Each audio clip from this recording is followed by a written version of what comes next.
Chocolate brownie બાળકોથી લઈને મોટા સુધી બધાની જ ફેવરેટ હોય છે. આજે આપણે આ બ્રાઉનીને ઘરે બનાવશું કોઈ પણ પ્રિઝર્વેટિવ વગર. અને આજની આપણી જે બ્રાઉની આપણે બનાવવાના છીએ ને એ આપણે ફજ બ્રાઉની બનાવશું, જે અંદરથી ખૂબ જ ડેન્સ હોય છે. રેસીપીની શરૂઆત કરવા પહેલાં ચેનલ પર નવા હો તો પ્લીઝ સબસ્ક્રાઈબ કરી લેજો. અને જો રેસીપી પસંદ આવે તો વિડીયોને લાઈક કરવાનું ભૂલશો નહીં. હવે સૌથી પહેલાં આપણે અહીંયા છે ને ચોકલેટ કુકિંગ કમ્પાઉન્ડ લેવાનું છે. તો મેં અહીંયા ડાર્ક ચોકલેટનું કુકિંગ કમ્પાઉન્ડ લીધેલું છે. તમે નોર્મલ ચોકલેટ પણ લઈ શકો છો, પણ મોસ્ટલી બધી જગ્યાએ કમ્પાઉન્ડનો જ ઇસ્તેમાલ કરવામાં આવે છે. તો આ 2 કિલોનો પેકેટ છે, જેમાંથી 4 સ્લાઇસ હોય છે.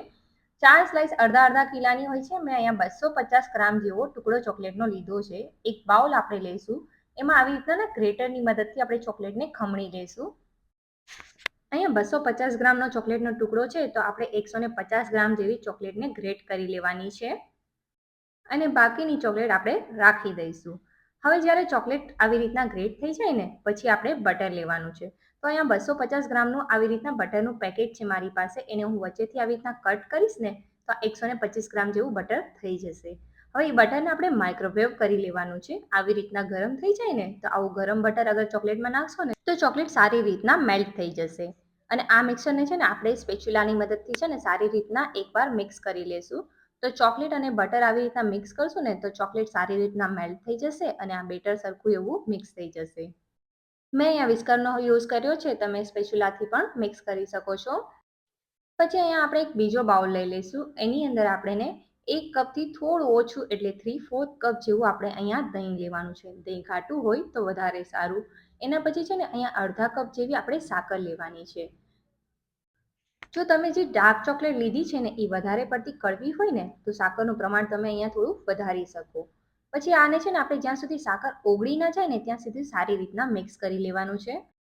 હવે આમાં છે ને 1/4 ટીસ્પૂન જેવું આપણે છે ને નમક એડ કરી દઈશું અને આ બેટરને છે ને આપણે સારી રીતના મિક્સ કરી લેવાનું છે. પછી એમાં જે આપણે ચોકલેટવાળું મિક્સર બનાવ્યું હતું ને એ આ બેટરમાં આપણે એડ કરી દેવાનું છે અને આ મિક્સરને આપણે સારી રીતના મિક્સ કરવાનું છે. તમે જોઈ શકો છો કે જ્યારે તમે આને ધીમે ધીમે આવી રીતના મિક્સ કરશો ને તો આ બેટર છે ને સારું એવું ઘાટું થઈ જશે.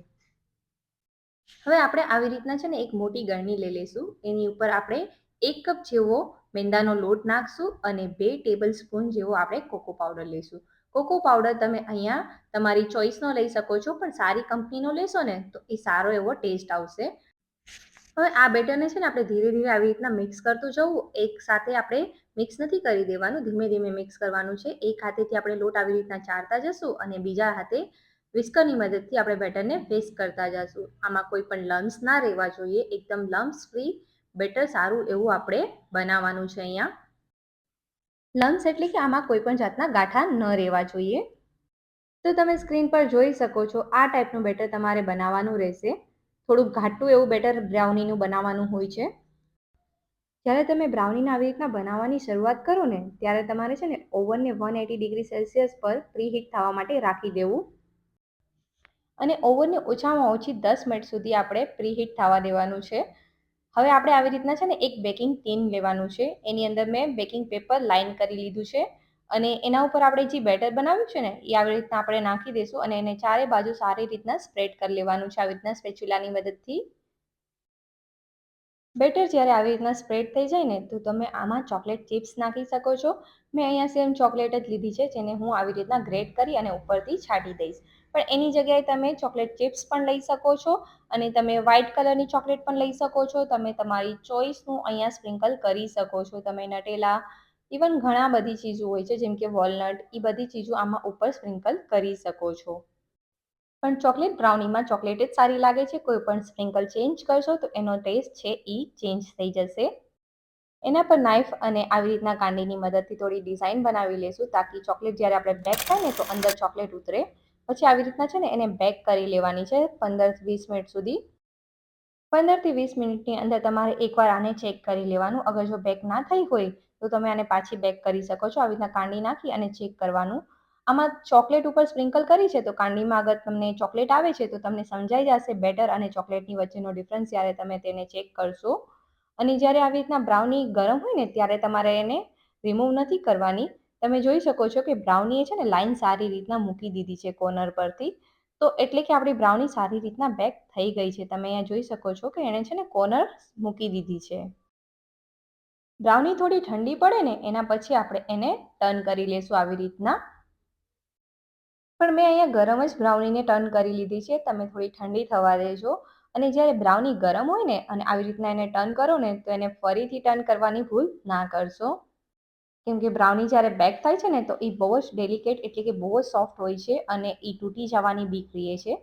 એક નાઇફની મદદથી છે ને એને આવી રીતના કટ કરી લેશું. જ્યારે કોર્નર કટ કરો ને તો હાથ આવી રીતના આડો રાખો. એનાથી છે ને જે એજીસ છે ને એ શાર્પ આવશે.